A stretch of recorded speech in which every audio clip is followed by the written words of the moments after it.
It's great to have you with us from wherever you're tuning in from. For more information about Elevate Church or to contact us, head to our website elevatechurch.me and take us wherever you go by downloading our Elevate Church AU app. We hope this message inspires and helps you to take your next steps in your journey. We're launching a brand new series called All In. And this series is about, and the byline is how to be the church. Because here's the big idea. Jesus did not call us to just go to church or attend church or join a church. In fact, you may have heard people ask you over the years, what church do you go to? And look, you don't have to be that guy, but technically that question shouldn't make any sense. What church do you go to? The answer, but don't say this because don't say this. But in your head, say this. I don't go to a church. I am the church. And God's planted me in Elevate Church. But that's the big idea, that we're not called to go to church. We're called to be the church. And so what we're going to do over these 4 weeks, 4 Sundays, is just look at 4 of what I would say are the big rocks. Not the only things of what being the church looks like, but 4 of the big rocks of what it means, like a bit of a how-to series, if you like, to be the church. Now, I'm on record on multiple occasions as saying that if it were up to me, I would not have created the church. If I was to have thought 2,000 years ago, what is the best way to reach people and build people, my answer would not have been the church. Now, here's why. Let's say, hypothetically, 2,000 years ago, Jesus rolls up on me and says, hey, Mark, let me bounce something off you. Yeah, okay, Jesus, go. He's like, I got this idea of how, when I'm gone, how we're going to reach people and build people. And this is how it's going to go. This is the idea. Listen up. I'm going to gather people from different countries, different demographics, with people with different personalities, different political affiliations, different ages, different family of origins, different sporting team affiliations. And here's what I'm going to do, is I'm going to take them and I'm going to put them all together. I'm going to say, now I want you to be unified, and then I want you're it. I don't have a plan B. This is the plan. You to go and reach people and build people. What do you reckon, Mark? I would have said, what do I reckon? Jesus, I reckon that is a terrible idea. Well, why? Why? Because it won't work. Are you listening to yourself? And yet here we are, 2,000 years later, a group of people, and by the way, we're just one of many, many, many hundreds of thousands of churches that'll be gathering in various locations all around the world, and I mean literally all around the world. People of different cultural backgrounds, different ages, different political persuasions, different sporting affiliations, different personalities. And God's called us, and here we are gathered as Elevate Church for the purpose of reaching people and building people. So, seems Jesus was right. Who knew? But he doesn't just call us, or in this context of being the church, one of the things he calls us to do is to consistently gather as the church. And we here at Elevate do that for 1 hour. Listening closely. 1 hour, not 53 minutes. 1 hour, 10 a.m. every Sunday. And but if I asked you, just a simple question, this notion of gathering as the church, and I just said, why do you think, just play this in your head, why do you think this matters? Why do you think, especially now, we've got podcasts and YouTube and live streaming, and why do you think God would say it's important for us to gather consistently as the church? Well, good news is, if you're a bit like, well, I don't know, I just come. I like the coffee. All right, fine. Let me give you a few clues this morning. So if you've got our Elevate Church AU app, you can tap the Bible tile. It's going to take you to a book or a written piece called Hebrews. Now, just before we get into this, a little shout out to our podcast audience all around the world. Great to have you join us. We think of you as our extended Elevate family. And number 4 country in the month of February was Bermuda. So good on you, Bermuda. Next vacation, I'll be seeing you soon. Save me a coconut.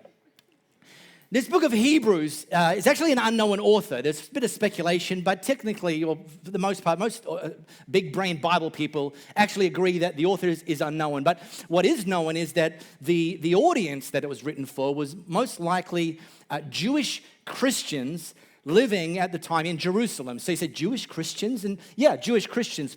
Those whom, and this still happens today, those whom were Jewish people waiting for the Messiah, waiting for the Savior that they knew and was promised to them thousands of years before.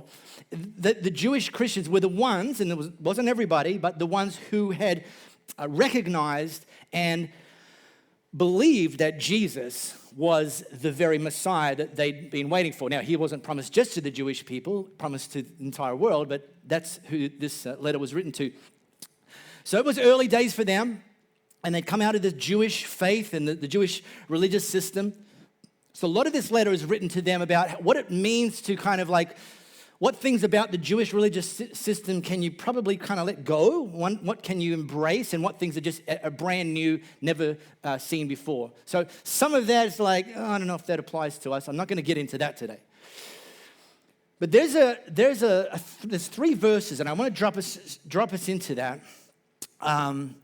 That focus around the importance of gathering as the church. And in fact, let me put the slide up here because this is somewhat famous, but the whole thing's not famous, okay? And I'm saying, when I say famous, I'm talking about like church people famous.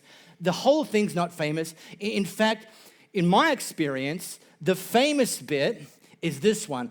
Let's not avoid worshiping together as some do. Like, it's like the middle piece, verse 24, I'm guessing. It's not even a complete sentence if you understand punctuation. I know some of you don't, but if you understand punctuation, this is not even, just, let's not avoid worshiping together as some do. That's not actually a complete sentence, but I have heard it used time and time again as a complete sentence. And it's thrown at people the guilt curveball. Oh, haven't seen your church in a few weeks. Well, you know, the Bible says, let's not avoid worshiping together as some do. And you're like, you're the reason you haven't seen me at church for the last few weeks.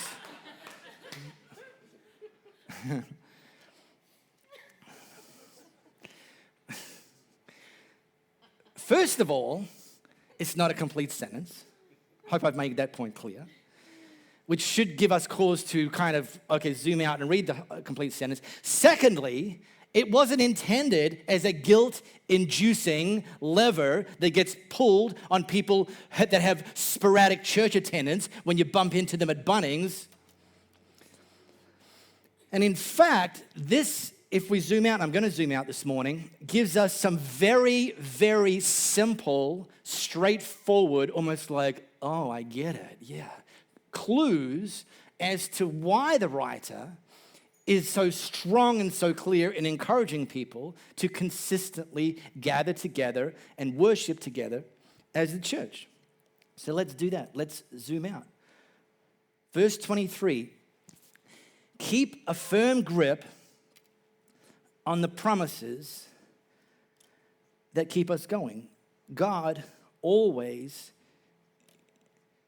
keeps his word. God doesn't change. God's promises don't change. The moving part in this, the thing that changes, is the idea of keeping a firm grip on the promises. You know, and I know, that's easier said than done. Because we're not in this place.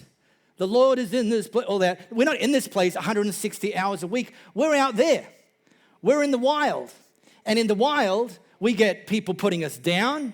We get people telling us what we can't do. We get people speaking words of death into our lives. We let ourselves down. We have thoughts that are dramatically less than God's promises. Circumstances come across our path that actually blur our view of God and His promises. And that's just life. That's just normal. That's every one of us. Has that, and in the doing of that, you know, one of the things that causes some people to lose the firm grip is that God made a promise a long time ago, and they've been in the waiting room, and they're getting sick of waiting. And they're wondering, when am I going to get called in? I've read all the New Idea magazines. There's nothing else to do. I've nearly lost the will to live with these New Idea magazines. God, when is my number up? And you're like, and we lose strength, and we lose focus, and we lose hope, and that happens. If it's happened to you, guess what? It's happened to every single person sitting here this morning at some point or another. It's easy to lose this firm grip, and in losing the firm grip, we can be tempted to let go, even though God hasn't changed and God's promises haven't changed. The risk is that we won't keep a hold of those promises and ultimately experience those promises if we lose and let go of God and His promises. Now, Louis already alluded to it. You know this. For several days this week that we had here in Perth, we had some very Instagram-worthy weather, okay? If you went onto the IGTV, you'd see these, whoa, that's Perth? Yeah, it's Perth. Woo! No, okay. Now, I have a barbecue on my back deck, and it's exposed. So exposure, barbecue, sun, weather, not good. So I have a cover for our barbecue. This week, I'm sitting inside my house, hoping I won't wake up and have the words spoken to me, Mark, you're not in Kansas anymore. And I'm like, listening, and I'm like, oh no, the barbecue cover. I mean, if anything's going to get blown off, it's going to be my toupee followed by the barbecue cover if it's outside. And I'm like, no, it's cool. One of the advantages of being based in a home office is no panic. There's no panic. The storms are going. I have no control over them. But all I needed to do is every hour or two, just scooch outside, have a look, and check that the cover hasn't lost its grip. And if it does, I just kind of shimmy out there, put the Velcro pieces back together, and then go back inside. The storm's going to keep going. But the cover, even in the storms, even when it started to lose its grip, I was able to punctuate that by putting the Velcro back together. And then the cover lived to see another 2 hours. I know. I'm a good barbecue dad. But that's why God has designed the church to gather together consistently. Because you have very little control over the storms. And from Monday to Saturday, your Velcro is being tested. Your grip on God and His promises is being tested. It's being tested in your job. It's being tested with your health. It's being tested with your family. It's being tested with your finances. He doesn't change Monday to Saturday. His promises don't change Monday to Saturday, but our ability to keep a firm grip can be threatened by life, by storms, by circumstances. And God says, yeah, I know that. So at a minimum, gather together for 1 hour every week, come together. This disparate group of people come together and help each other keep a firm grip on God and His promises. So, well, some Sundays I'm feeling a bit flat. That's actually more reason to be here. Oh, had a late night. Okay, well, at least we know what's important. Oh, new Netflix series, pretty binge-worthy. Yeah, but it won't expire by 2 p.m. Sunday. You have a remote control. It's why it's called streaming. You can watch it any other time, any of the other 167 hours a week. Well, we got up and, we had an argument. Can't exactly feel a bit of like a hypocrite turning up to church having just had an argument. Let me tell you from personal experience, some of the most earth-shattering arguments. Louis and I have been married 22 years. And for that 22 years, we've almost exclusive. This is actually living where we live in Kensington and having a church in Rivervale. It's 5 kilometers. This is actually the furthest we've ever lived since we married from our house to our church. Like previously it was 2 kilometers from our last church. Now it's 5 kilometers. Even when it was 2 kilometers, the heavens and the earth would shake many Sundays between when we leave the front door and we turn. That's why we now commute here in separate vehicles. It's that we've solved the problem.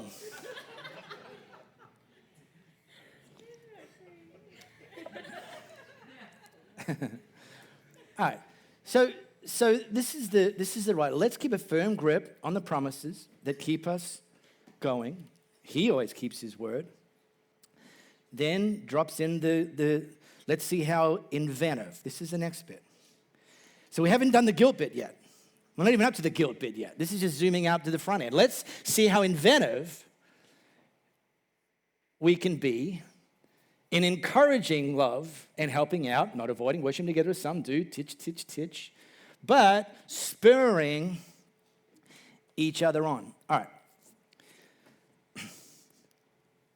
Buckle up, because what I'm about to tell you is going to blow some of your minds. It's going to be like, really? Yeah, really. Listen up.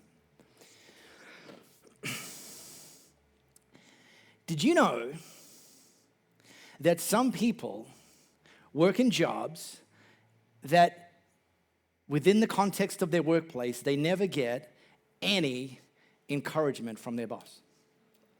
Did you know that some people work in jobs where not only do they not get any encouragement from their boss, in fact, the only time they even hear from their boss is when they've done something wrong? Do you know that?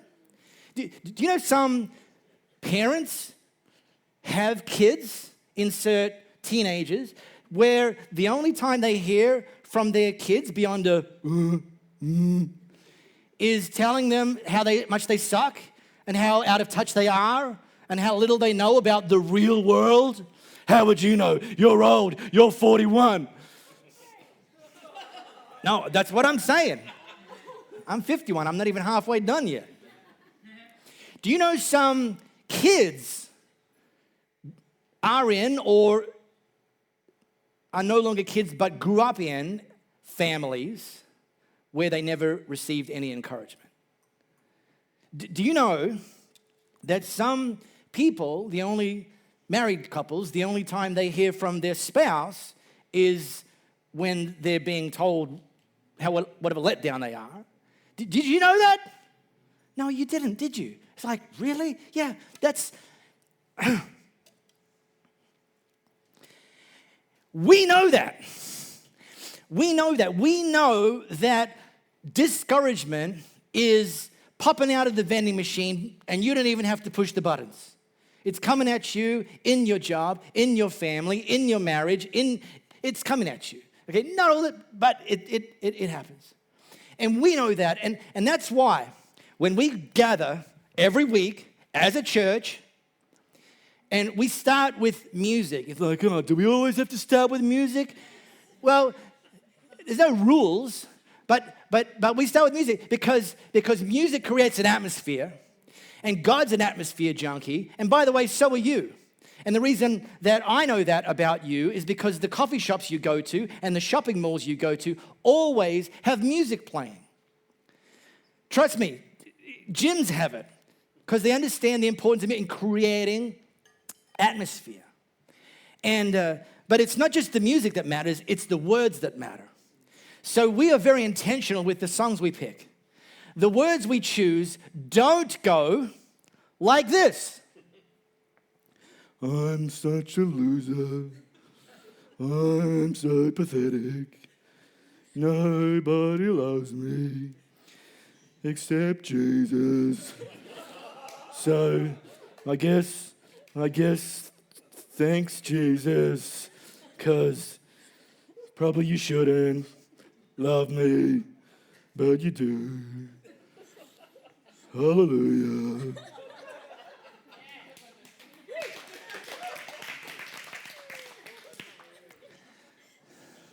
We choose and we approach our preaching not like this. Good morning, everybody. You suck.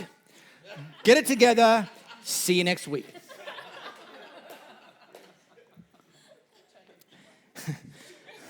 Oh, I mean, it would make my job so much easier if that's all I had to come and produce, but, I would need a 3-week staycation and just be like, well, what I said last week, you still suck. So go and still get it together. When we interact, and this is one I've probably got the least control over, and I mean, control is maybe the wrong word, but hopefully when we interact, we're not like looking for someone to play some games with, mind games, church games, religious games, coming at people with a hidden agenda. Hi, how are you today?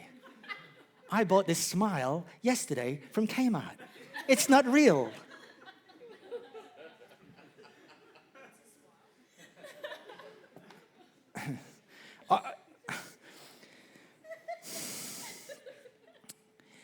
Instead, very intentionally, when you walk in here before 10 a.m. and make sure you are BIS, bum in seat, by 10 a.m., ready to worship, you will hear music that is being handpicked with lyrics that remind us. Now, let me give you a little worship team, music team 101 lesson here. Everyone ready? Okay, the teachers at Bible College. In pretty simple terms, worship music, church music it's kind of like 3 categories. There's songs about God. There's songs about God's promises. And there's songs about who God says we are. It's pretty kind of general terms. But all of them matter. All of them matter. When we walk in here, and here's the weird thing. When we're singing the songs to God about who God is, it's not like he needs reminding. Actually, thanks. Boy, had a rough week on Thursday. Thanks, Elevate, coming in and reminding me that I'm still on the throne. We declare to God that he's still on the throne because we need the reminder. Because we've been out there in the wild. We've been hustling. We've been in the storms. So we choose that. We choose words and lyrics that are about God and his faithfulness and his promises. Like, oh, these lyrics, they're always the same. They're about God and his faithfulness and his promises. Oh, can't we sing like, hit me with a better idea? Man, I love that. I'm like, plugged in. God, I'm reminding myself of who you are because you don't change. I'm reminding myself of your promises because your promises don't change. And I'm singing this song to myself that I can hear and be reminded of who you say I am because I've just come in from out of there where not everyone agrees with your assessment of who I am. All right, I know. It's good, huh? I've had a month to think about this, all right? When we preach about future and purpose and destiny. We put stuff out that's helpful, that it's kind of easy to feel like you're winning in life when you are here for the 1 hour as a church, because for the most part, no one's coming at you. The real test and the real power and the real importance is walking out those doors and for the other 167 weeks, having something to have a firm grip on, to say, in my marriage, I can do this. In my job, I can do this. With my health, I can do this because I know who God is, I know what he's promised, and I know who he says I am. Oh, that's what the preaching's about. We don't just preach stuff that's interesting. Well, you know, in the temple, there was 7 columns, 7 pillars. Let me show you a photo. Wow, wonderful. You can just go there. You can just internet search. You don't need to be reminded of that. 7 pillars. What were they for? Holding the roof up. Oh my gosh. Who knew? Wonderful. See you next week.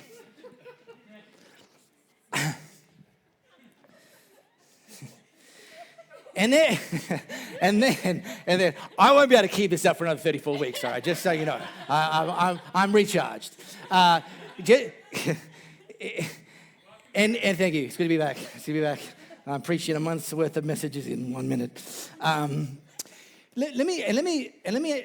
This is my observation, and I don't know if this is true for everybody, and it's not even something I can promise, but I hope this has been the experience for many of you, if not most of you. And I know it's probably not everyone.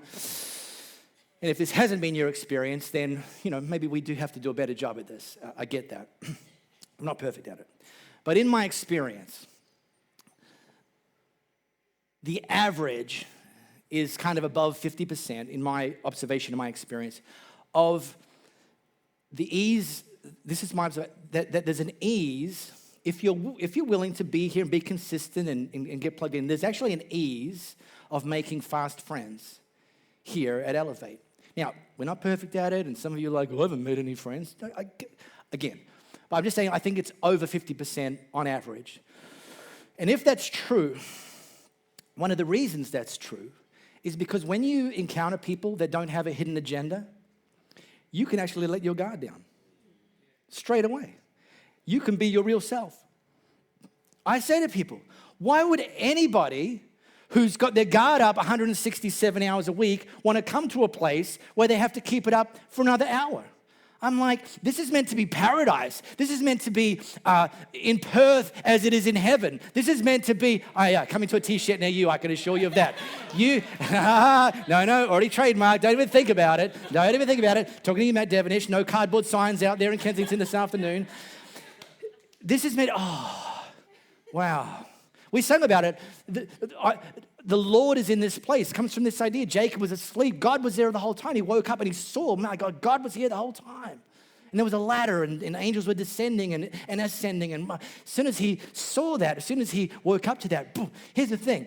We are meant to offer that in our world, not just to each other, the Christian club. No, the church that's reaching people and building people. That we're not going to come play games and have hidden agendas. And so when new people come in with scars and open wounds and dinged and dented and discouraged, that they can come in here and let their guard down. And because when they let their guard in, it's not just that they're letting you in, it's that we trust and hope and pray that they're letting God's Holy Spirit in, who's going to cause them to realize who Jesus is and ultimately who they are. And the same God that's given you promises is going to be giving them promises. That they can reach out because there's no defense up. Steve Hall, who preached here, as some of you know, through February, he's just come out of a season where he got pretty dinged up. And Steve and I are good buddies and confidants, and this happened to him. And I said to him, like, it dinged up and it required him to leave their previous church, and it's not my place to tell the story, and most of you don't even need to know the story, but just understand he's dinged up, and him and his wife Margie displaced from a church. And I said to him, come and connect at Elevate. Just come and camp out, like pick a seat. It's not assigned seating. Some of you think it is, it's not. And just hang out. And I said, and just hang out. And I'm confident. I'm not going to tell our church anything about you. I'm not going to tell them your story. Just come and hang out. And I'm confident because of who we are, that we're people who are committed to elevating people, that you and Margie, you just be encouraged. People won't even know your story. They'll just do it because that's who we are. That's what we do.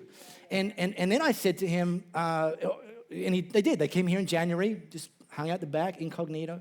I said, Tim, why don't you come, I said, I need a break. Our people need a break from me. So how about you help everybody out and come and preach through February? Because you're dinged up, but God still wants to use you. And I think in using you, and again, even having this exposure through the whole month of February, it's going to really be good for your soul. And here's what I didn't have to do. Because he said, yeah, okay, I'll do it. He accepted my invitation, be here for the whole of February. And I left, so there was no adult supervision for the month of February. And here's what I didn't have to do. Here's what I didn't have. I did not, before I took my little 3-week staycation, I did not have to prepare a dossier with names of faces for Stephen Margie to avoid. Like, okay, you're pretty dinged up. I want you to come and hang out for a month at Elevate. I'm not going to be there to be your bodyguard. But here's 17 people. Memorize their names, get familiar with their faces, and if you see them moving towards you, step away promptly. Because that's not who you are. And I met up with Steve on Wednesday, and we did the whole debrief. How was it? How was it? And you know, we got into some detail. But the thing that he kept on saying is, Margie and I have been so encouraged during this month of February. It has fast-tracked our restoration like you wouldn't believe. And I said, yeah, sounds about right. So well done. Well done being yourself. Well done being the church. But here's the thing. Let's see how inventive we can be in encouraging love and spurring each other on. See, this writer is saying to the church, gather together, but don't just not be a douche. I mean, that's a start. But take it further. Like, be inventive, looking for ways that you can encourage one another and spur one another on. Yeah. And I got to tell you, this is not normal. Now, I'm a professional Christian and I do a lot of my time and life inside the Christian bubble. I get that. But I also get that in the real world, encouragement and people speaking life and being inventive in encouraging and spurring each other on is not everyone's default. Yeah. And occasionally I get reminded of this and I'm like, what? We had a meeting some time ago, one of our teams, and there was a guest in that meeting. And having the meeting, and one of our team members, now we try to utilize accessible technology that we do it to sort of minimize sideways energy and et cetera, et cetera. Anyway, it's not a tech lesson. One of our team said to me, I'm really having trouble with this particular program. It's so frustrating. I'm not very good at tech. And I said, actually, I think you're much better at tech than you think you are. And this guest that was in this meeting literally, like visibly, lost their lunch. Like literally, I saw it on the floor. And they looked at me. Now, I'm the hero of this story, but I'm not telling you because I'm here. I'm playing by the same rules as you are. I hope that you have these stories to tell as well. I said, and they said, what did you say? And I'm like, I said to I'm not very good at tech. I said, I think you're better at tech than you think you are. And this person visiting said, yeah, that's what I thought you said. So weird. That's what they said. I'm like, weird? I'm like, what? But I could have, and I get it. I could have just let that comment go. And so here's what I want us to do. I'm going to give us a little bit of homework. Church. It's kind of weird talking about being consistently in church to people who are in church, especially on a long weekend where the weather's so, as Louis said, delightful. I get it. So you're like, yeah, I know, Mark, and we could have probably left at 10:30 and fine. But here's the thing. I want to encourage us to be here for these 4 weeks and to bring something, to bring an attitude, a commitment, a posture of where you're going to be inventive. Put on the encouraging glasses. Look for opportunities. And people that need encouragement aren't necessarily walking around looking like this. If they were, it'd make things much easier. You're like, but they just listen to God's prompting. In fact, I'm done with when I say this. This is going to sound weird. Just listen to the whole thing. One of my goals, personally, in life is to increasingly have people come to me and say, oh, Mark, do you remember that time when you said that word of encouragement to me? And I say, I have no idea what you're talking about. I cannot remember even being there because I'm doing so much of it that I can't keep score. And that God's using that to impact people even more than I think they might be impacted.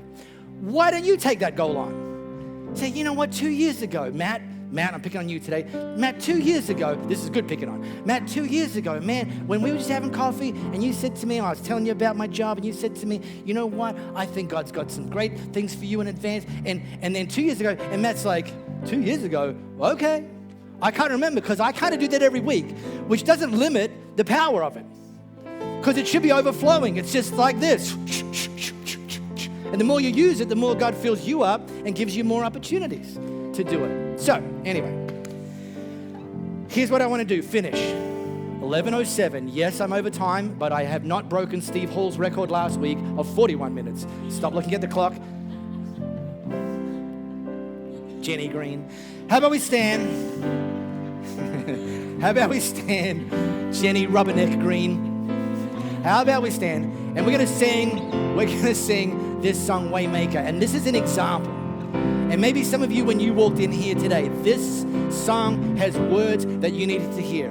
That God is the God of promise, and He doesn't change, and His promises don't change. But you're here today, and God wants to remind you of who He is, and He wants to remind you of His promises, and He wants to help you keep or reclaim a firm grip on who He is and His promises.